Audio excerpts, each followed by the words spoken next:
Réunion qui a été prévue depuis plusieurs jours parce que vous avez suivi le président de la République avait dans sa communication au Conseil de ministres du vendredi 7 janvier parlé de la nécessité de démolir, pas de démolir, plutôt de délocaliser le marché de Matadi Kibala qui représente un potentiel de menace pour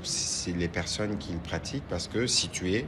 entre la ville de province de Kinshasa et la province du Congo central. Malheureusement, nous avons connu cet accident qu'on a connu ce matin et donc c'était aussi l'occasion de passer en revue le sujet dans sa globalité et voir le piste des solutions qui ont été envisagées. Le ministre de l'Urbanisme a annoncé qu'il y avait des sites qui avaient déjà été identifiés préalablement pour permettre de faire la délocalisation de ce marché. Mais nous avons aussi eu l'occasion de revenir sur les événements de la journée et la nécessité, par exemple, de regarder les détails d'identification des victimes, de comment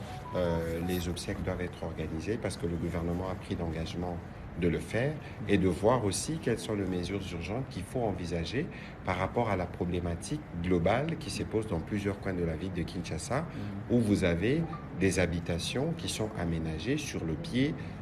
des pylônes de la SNEL, sur des servitudes où normalement on ne devrait pas construire. La question qu'on a abordée aujourd'hui est une question qui était déjà en cours d'étude depuis plusieurs jours au niveau du gouvernement, et donc des mesures seront prises parce qu'il y a d'autres réunions qui suivront celle-ci pour permettre de prendre des précautions et de prévenir les accidents du type que nous avons connu ce matin.